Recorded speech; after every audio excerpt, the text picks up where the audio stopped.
Hello everyone, hope you all are doing great. So our today's topic is going to be on daily current affairs which is related to the 25th of March 2025. इस दिन हमारे जितने भी important events हुए हैं उन सभी के बारे में हम डिस्कस करेंगे। यहाँ पे आप देख ही सकते हैं कितने ज़्यादा इंपॉर्टेंट है, तो ये सारी चीज़ें हम डिटेल में कवर करेंगे with the help of questions and answers. Okay, so without any further ado let's start with topic. So first question is Rajiv Gauba has been recently in March 2025 appointed as, तो recently यहाँ पे आप इनके picture देख सकते हैं, तो ये राजीव गौबा हैं, ये रिसेंटली अभी किस पद पे इनको अपॉइंट किया गया है, तो आप सारे ऑप्शंस देख सकते हैं। इसमें से जो हमारा करेक्ट आंसर हो जाएगा which is B, full time member of the NITI Aayog. तो इन्हें फुल टाइम मेंबर बनाया है नीति आयोग का। ओके, एंड ये जो है राजीव गौबा ये फॉर्मर कैबिनेट सेक्रेटरी रह चुके हैं, तो इन्हें रिसेंटली अपॉइंट किया गया है as a full time member of the NITI Aayog. And इनका जो टर्म होगा वो इफेक्टिव होगा 25 ऑफ मार्च 2025 से, यानी कि कल से ही ये इनका टर्म स्टार्ट हो चुका है 25 ऑफ मार्च से। ओके, तो ये सारी चीज़ें आप याद रखिएगा। Now next question is what is the significance of India's first indigenous MRI machine set to be installed at AIIMS Delhi by October 2025 for clinical trials। तो यहाँ पे आप देख रहे हैं ये MRI मशीन है। MRI which simply stands for Magnetic Resonance Imaging। इसके अंडर जैसे भी किसी भी पेशेंट को किसी भी बॉडी पार्ट में तकलीफ होती है तो उसका फुल स्कैन किया जाता है, उस बॉडी पार्ट को स्पेशली स्कैन किया जाता है ताकि डिटेक्ट किया जाए उसे क्या प्रॉब्लम है उस पेशेंट को। तो ये अभी न्यूज़ में किस लिए है, क्योंकि ये जो MRI है ये मशीन ये इंडिजिनसली इंडिया में बनाई गई है एंड इसको फर्स्ट टाइम इंस्टॉल किया जा रहा है एम्स दिल्ली हॉस्पिटल में। ओके, एंड इसका क्लिनिक ट्रायल किया जाएगा एंड ये स्टार्ट किया जाएगा अक्टूबर 2025 से। ओके, तो इसका क्या सिग्निफिकेंस रहेगा, तो यहाँ पे आप सारे ऑप्शन देख सकते हैं। इनमें से जो हमारा करेक्ट आंसर हो जाएगा which is B, it reduces dependence on imported medical equipments.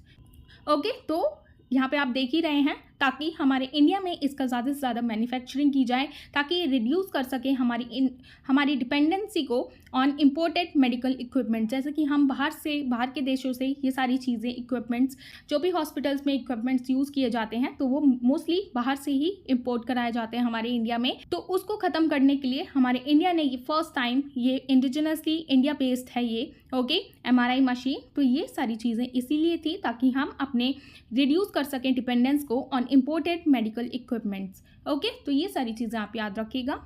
Now next question is what is the main M of the disaster management amendment bill 2025। तो रिसेंटली अभी ये जो अमेंडमेंट बिल है इसको पास कर दिया गया है by both the houses of parliament which is Lok Sabha and Rajya Sabha, and Rajya Sabha ने भी इसको अप्रूवल दे दिया है। तो ये मेनली किस वजह से इसको अमेंडमेंट किया गया था इसका, तो यहाँ पे आप सारे ऑप्शंस देख सकते हैं। हमारा जो करेक्ट आंसर हो जाएगा which is B, to strengthen the NDMA and SDMA।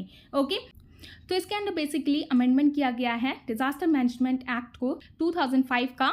Okay, and ये रिसेंटली अभी ये बिल पास कर दिया गया है दोनों हाउसेज से, जिसका एम रहेगा to enhance the efficiency of the national and state disaster management authorities. Okay, ताकि ये और एफिशिएंसी हो सके, इसमें बढ़ाई जा सके, एनहांसमेंट की जा सके national and state disaster management authorities में, ताकि जब भी कोई आपदा आए तो उसके लिए तुरंत से तुरंत एक्शन लिया जाए एंड एफिशिएंसी बढ़ाई जा सके उसके लिए। तो इस वजह से इस एक्ट को ये अमेंडमेंट किया गया है डिजास्टर मैनेजमेंट एक्ट 2005 को। ओके, तो ये सारी चीज़ें आप याद रखिएगा। Now next question is how much will customers be charged for a financial transaction beyond the free limit from 1st of May।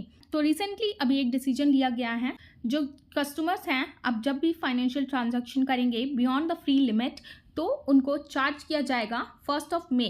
Okay, after the 1st of May से उनको ये चार्ज किया जाएगा। कितने रुपीज़ का चार्ज ये पड़ेगा उन्हें, तो यहाँ पे आप सारे ऑप्शन देख सकते हैं। इसमें जो हमारा करेक्ट आंसर है which is C, 19 rupees.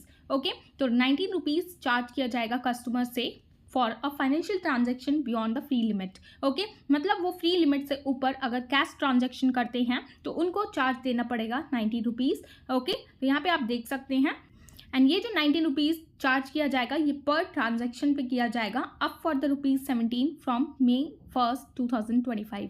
Okay, now next question is which state was the first in India to implement national e-विधान application। तो recently अभी कौन सा ऐसा फर्स्ट स्टेट है हमारे इंडिया में जिसने इस एप्लीकेशन को इम्प्लीमेंट किया है, नेशनल ई विधान एप्लीकेशन। तो यहाँ पे आप सारे ऑप्शन देख सकते हैं। तो हमारा करेक्ट आंसर हो जाएगा which is B, Nagaland. Nagaland is the first in India to implement national e Vidhan application. Okay, इसके बारे में आगे हम डिटेल में जान लेते हैं। तो ये जो नेशनल ई विधान एप्लीकेशन है ये वन नेशन वन एप्लीकेशन है, मतलब इसके अंदर कई सारी इंफॉर्मेशन प्रोवाइड की जाएगी। ईज ऑफ यूज बताया जाएगा, मोबाइल फ्रेंडली है ये, with one touch access, okay, eco friendly भी है, go green initiative with paperless legislature, and इसके अंदर बहुत सारी आपको इन्फॉर्मेशन प्रोवाइड की जाएगी। ये पूरी तरीके से authentic knowledge pool for the member, citizen and the researchers, okay, ये प्रोवाइड करेगा उनके लिए नॉलेज। और आगे हम डिटेल में देख लेते हैं ये आखिर है किस लिए। तो यहाँ पे आप और डिटेल में देख लीजिए, ये जो नेशनल ई विधान एप्लीकेशन है ये रिसेंटली अभी न्यूज में इसलिए रही है क्योंकि अभी दिल्ली बन चुका है 28 legislature in India to adopt the national e Vidhan application for the paperless legislative process, okay. तो इसके अंदर पूरी तरीके से पेपरलेस लेजिस्लेटिव प्रोसेस किया जाएगा।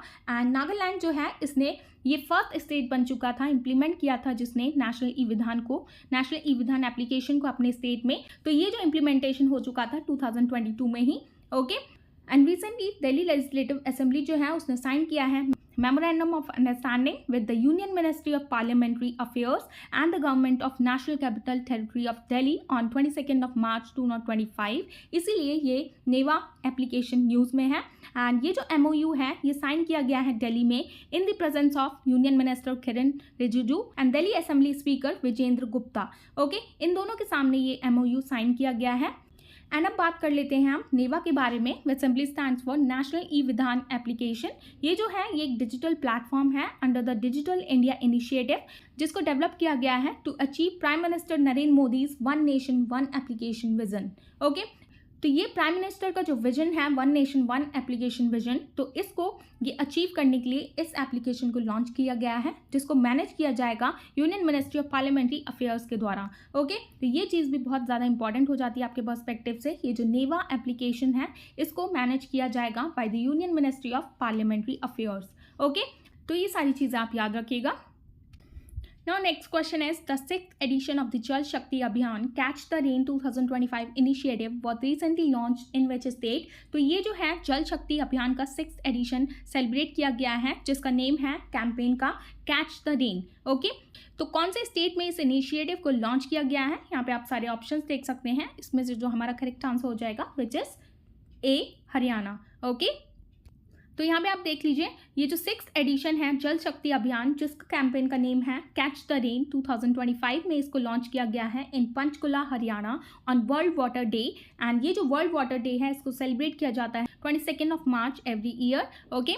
एंड ये जो अभियान है ये फोकस करेगा 148 water stress district across India, जो भी जितने भी वाटर स्ट्रेस डिस्ट्रिक्ट हैं उस पर ये फोकस करेगा। टोटल 148 डिस्ट्रिक्ट्स हैं अक्रॉस इंडिया, ओके।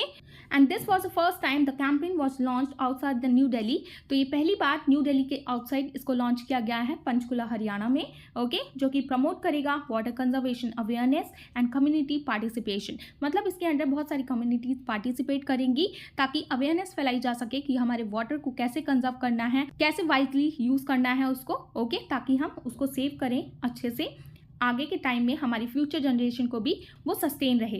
एंड ये जो कैंपेन है इसको रन किया जाएगा during the monsoon season, okay. ये भी बहुत ज़्यादा इंपॉर्टेंट बात हो जाती है। एंड ये जो इनिशिएटिव है इसको लॉन्च किया गया है by the union ministry of जल शक्ति in partnership with the union ministry of environment, forest and climate change and the government of Haryana. तो ये तीनों ने मिलकर इस इनिशिएटिव को लॉन्च किया है पंचकुला हरियाणा में, ओके। एंड ये जो कैंपेन है 2025 में जिस इनिशिएटिव को लॉन्च किया गया है इसकी क्या थीम रहेगी, इसकी थीम रहेगी people's action for water conservation towards intensified community connect, okay. तो ये थीम भी आपके लिए बहुत ज़्यादा इंपॉर्टेंट हो जाती है आपके एग्जाम पर्सपेक्टिव से भी, ओके। तो ये सारी चीज़ें आप याद रखिएगा।